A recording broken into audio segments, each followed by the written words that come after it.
Welcome back to the garage, everyone, and thanks so much for joining us. Well, we're going to pick up where we left off on this old ELECTRA project, starting with those rocker box gaskets, and after that, no idea what we're going to get into from there, so let's just get busy. And let's see if we got adjustable push rods on this thing. I do think somebody's been in the rocker boxes. Some of the little bolts up here got a little wallering out in the head, and we are going to replace on the O-rings for these push rod covers as well. Non-adjustable. These appear to be factory, which is fine.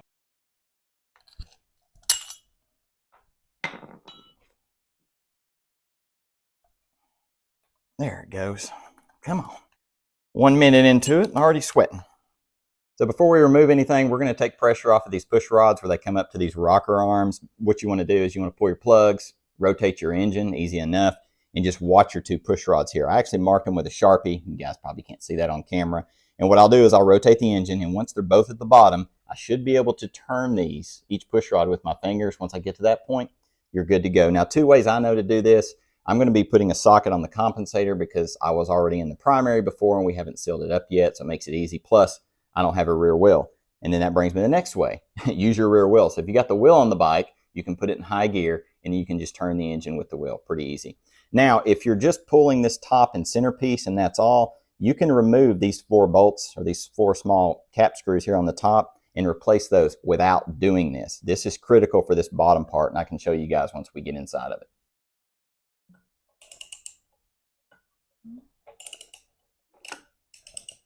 All right, I think we're good now. Yep, that one's turning and this one's turning. Okay, good. So now we're good to remove everything. It's also not a bad idea to clean out the head of these Allen screws or these cap screws here. I just use a small Allen key usually to do it. Oh, good. We got all 4 looseted.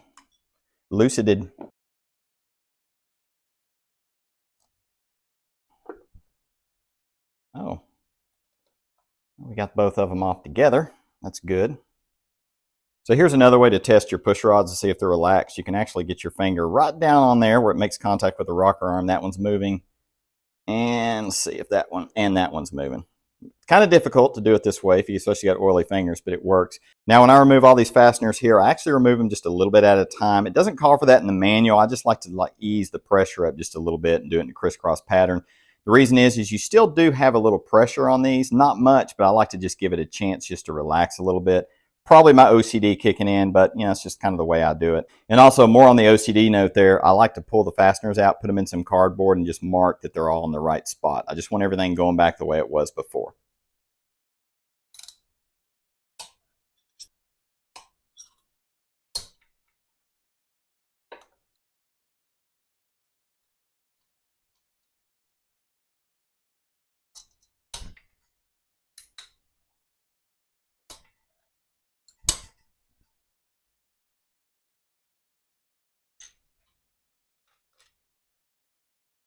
And this should just come right up, just like it's supposed to. So we're going to go ahead and pull our push rod since we're going to be replacing the O-rings on the covers. Now, if you pull these, make sure you get these back in the same spot. And the main reason you want to do that is because the intake push rod and the exhaust push rod are actually different lengths. And you do not want to get those mixed up. There's the intake. This will come out for me. There we go.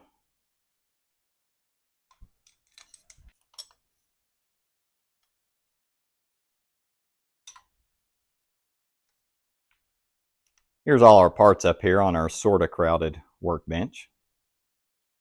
And this is what I was talking about, guys, with the fasteners. Just taking some cardboard, you know, kind of gritting it out. Probably don't need it. I'm sure it's my OCD, but it helps to organize stuff. But like I was saying, too, on these push rods, make sure you get these in the right spot because, like I said, the intake and exhaust are 2 different lengths. Very important. So now I'm going to clean all this stuff up. We're going to get our gasket surfaces all prepared, and we'll be right back with you guys to get this stuff installed.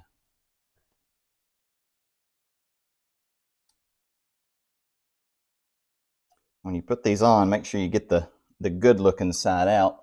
A lot of times these things get rust on them.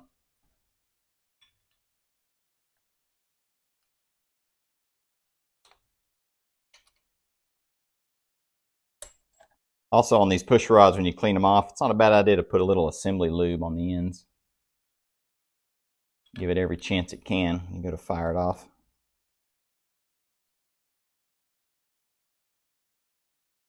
When I put this on, I like to put a little assembly lube where these rocker arms meet these valves. Doesn't take a whole lot, just put you a little bit on there.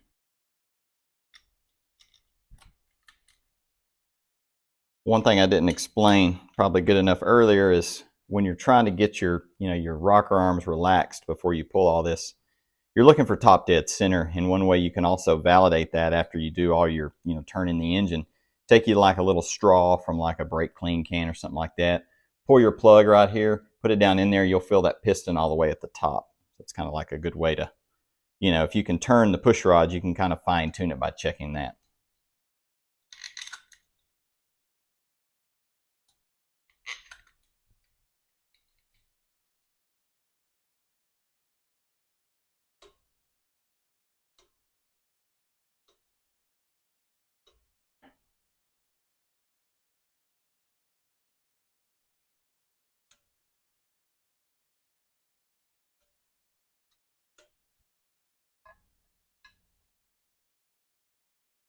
Boy, these rocker boxes are in, they work, but man, they just look horrible. I don't know what somebody spilled on them. I'm guessing gas. Also, I never mentioned I run Kinetic gaskets on any engine work I do. Normally, you guys know I'm pretty budget, or as I call it, cheap. I'll get stuff on Amazon, whatever like that. But when it comes to gaskets for engine work, I don't mess around. There's just, you get cheaper stuff, you get what you pay for, right? If it's a cheap part, I can grind it and make it work, but you can't grind a gasket. And also, I think running better quality helps keep you from having potential leaks. But that is just my opinion. Now, I'm sure some of the shop manual purists are not going to like this, but when I tackle these up here up top, this is all I use. I do not use a torque wrench. The reason is these things are so easy to crack. So I just kind of go around the room like this in a crisscross pattern on it. Just do a little bit at a time, maybe like a quarter turn at a time.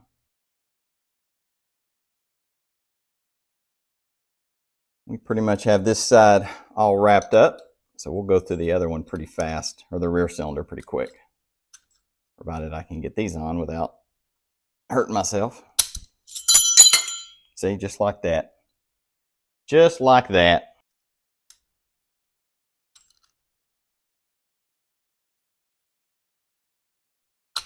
Oh, come on. There we go.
since we're done rotating our engine, we can get our primary closed back up. Of course, almost forgot to get this guy on.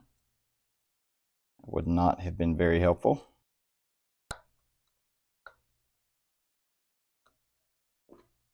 Get in there. Come on. There we go.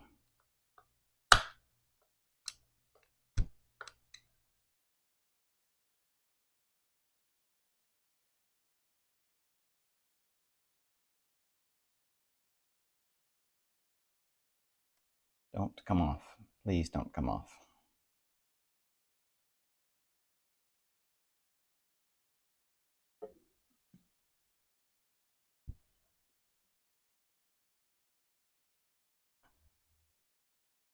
One thing I like to do too on all the bikes I work on, stuff like this, these fasteners on this primary cover, I clean them up. You know, when you got them off, it's a good time to clean them up to make them look a little better. And you don't have to, right? I mean, it's not required. It's not structural or anything. But it just helps it look better. And of course, it's easy to do whenever everything's in pieces. Of course, you don't have to worry about here on the bottom. But also, you can clean in these little grooves right here because, you know, when you're looking down on the bike from this side, your eyes just kind of go right there. And we will adjust on our clutch later. I've got to replace this derby cover because it's warped. If you saw the video where we replaced the stator, I showed it. It's pretty bad. I'm actually shocked it wasn't leaking that much. But once we replace that, we'll get all that squared away in there.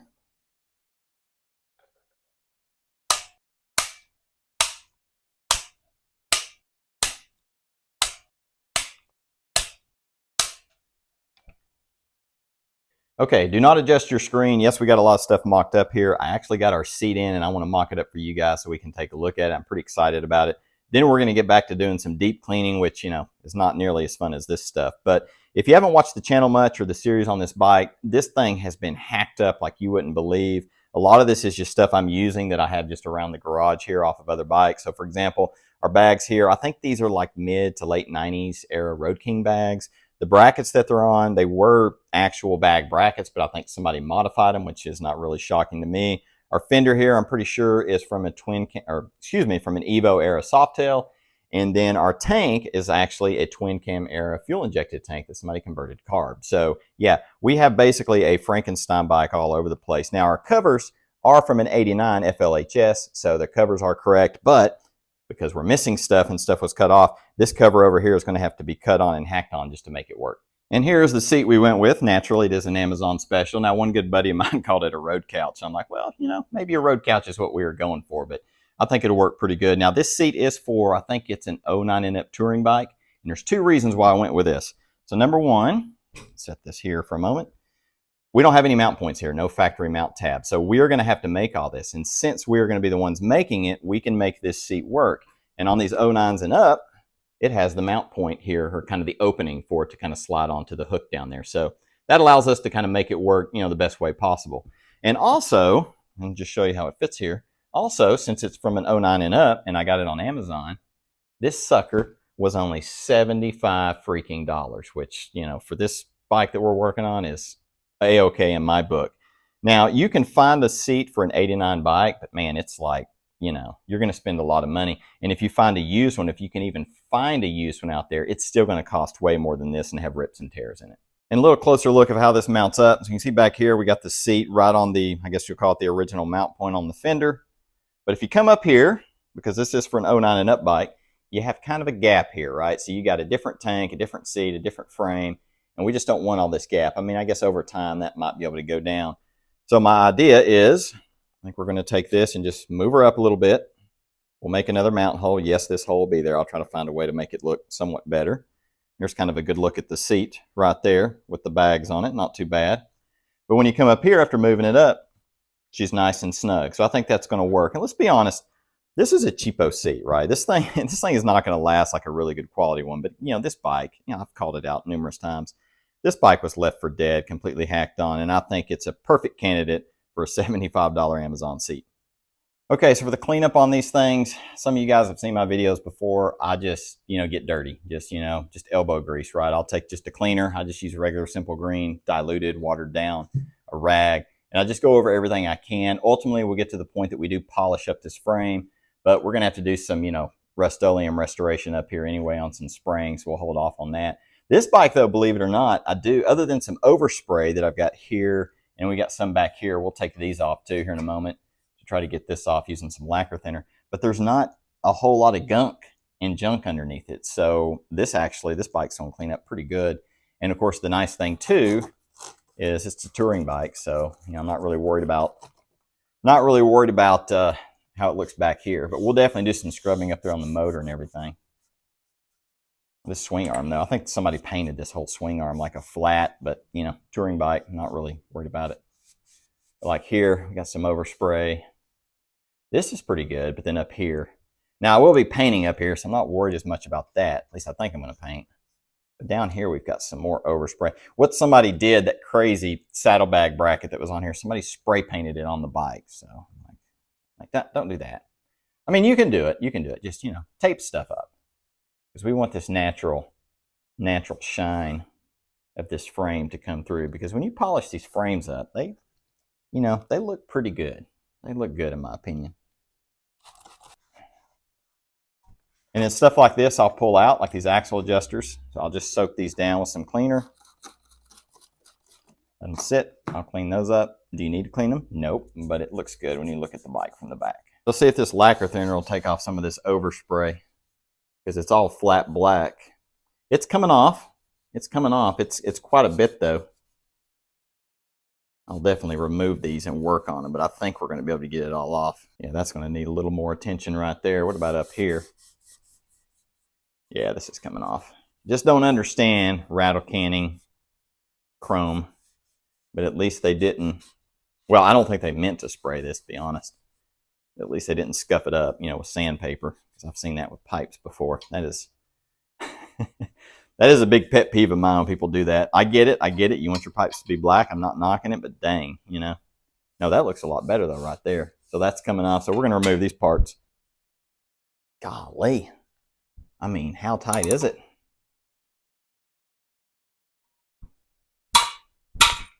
There, just get mad at it, and it'll work. Oh, good. This is coming right off. Yeah, so we can work on this part and these pieces like that. What I do is I work on these on the workbench. I almost said I work on them off camera. I work on these on the workbench, of course, sometimes off camera, and just try to get all this stuff and the details, get into it, take them apart. That way, when you get everything back on here, it looks, it doesn't look new, but it looks a lot better than it was. We'll just scrub all this up here.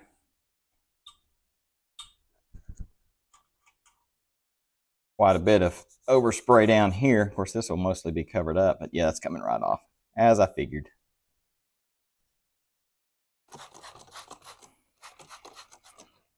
I'm pretty sure this exhaust mount here is for a Dyna or an FXR.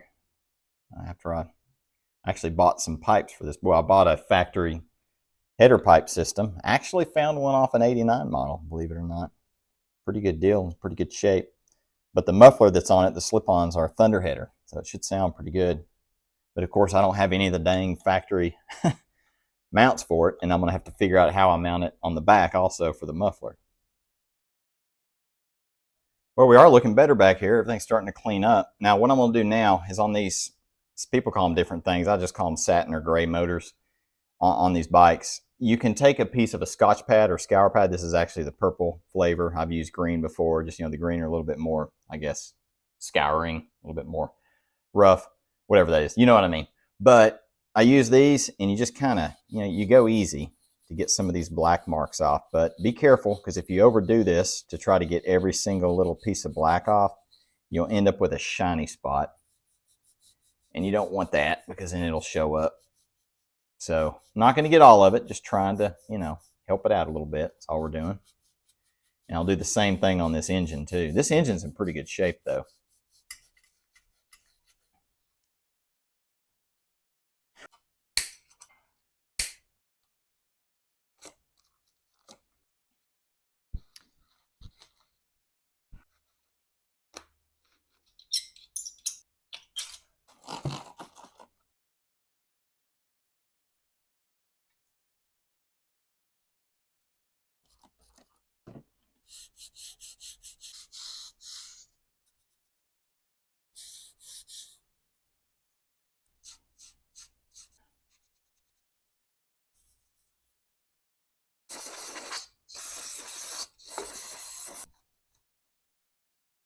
Go ahead and pull this entire mount off for this regulator. Get it out of the way. There is just gunk all behind this. And I can just put this up out of the way, and it makes more sense. It's easier to clean. Oh yeah, that helps tremendously. That's exactly what I need to do. And I don't want to disconnect that. So I'm just going to tie this up somewhere. All right, so this is a lot better working on this. I actually took that bracket off that was holding this voltage regulator on and put it on the workbench. I'll clean that separate. I got to get another can of brake clean. But I'll clean that stuff up there, and then when we put everything on, this should look a lot better. Clean the bolts and everything.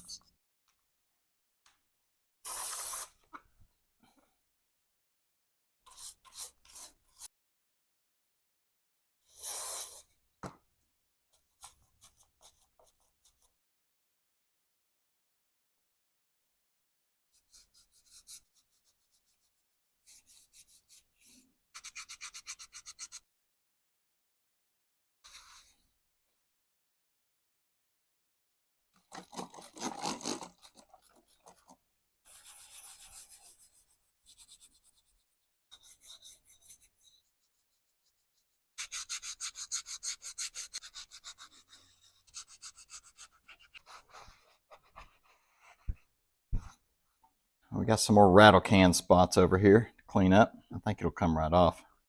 Oh yeah, it's coming off. I guess I just don't understand the logic, or lack thereof, of putting rattle can flat black paint on top of gloss powder coat that's black. I mean, you're literally covering up that nice finish, that very durable finish, with a very weak, subdued finish. I don't know.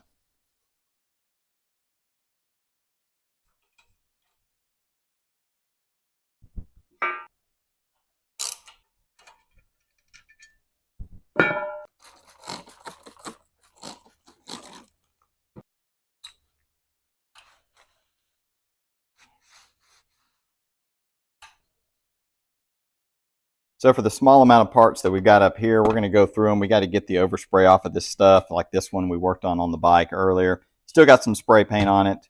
This one we just took off has got it, and then these two guys right here have quite a bit on them. So we're going to go through all this. We're going to get all this overspray off of these using this lacquer thinner. And if you ever need to use lacquer thinner, guys, I've said it before, if you've got a chrome or shiny surface, it usually will come right off. The overspray will come right off. We'll clean everything else up that we need to. We'll throw it on the bike. We'll get right back with you guys and see how it looks. And just like that, we got everything back on. Actually threw some polish on. It's amazing what some cleanup and polish will do on some old parts. Now, I know a lot of that will be covered up by bags, but it's still nice. Your eyes will go to it sometimes, and it'll be nice and cleaned up. Engine was in great shape. It cleaned up pretty nicely. Didn't actually take a whole lot. Everything's looking good. I think we got most of our overspray off too. Oh, and the rocker boxes, oh, oof, man. They are rough. They are bad. We'll just pretend like we didn't see them, but they are functional though. Down here, this came out good. We have a brand new voltage regulator on there, which helps, but we cleaned up the bolts, cleaned up the bracket, got all that gunk off of there. A lot better. Over here, we're looking pretty good. If anybody knows some ideas to get kind of these dark spots off of these gray motors, let me know. Put it in the comments. I would love to learn some better tricks on that. And then we got all of our overspray off back here and clean this up. But we are going to wrap this one up here. I think where we're going to go next, guys, is we're going to start right here. We got to figure out how on earth we're going to mount the seat. So I think I'm just going to go pick up some steel from the hardware store, get to grinding, get to welding, you know, figure out how on earth it's going to mount up. And also, we might actually start on our battery tray because, you know, we've got to find a place to put our battery, and it's going to go right in here. And the one I'm looking at will fit with the factory oil tank as well. Now, once we do that and we get all this stuff kind of, you know, rattle can together, then we'll go through and polish the frame and all the parts on the motor. Well, I hope you guys enjoyed this video. It sure is nice to see this old bike finally starting to clean up a little bit. But like I've said before, we have got a long way to go on this bike still. So if you want to catch those future videos, don't forget to hit that subscribe button. As always, I thank you guys so much for watching. We'll chat with you next time.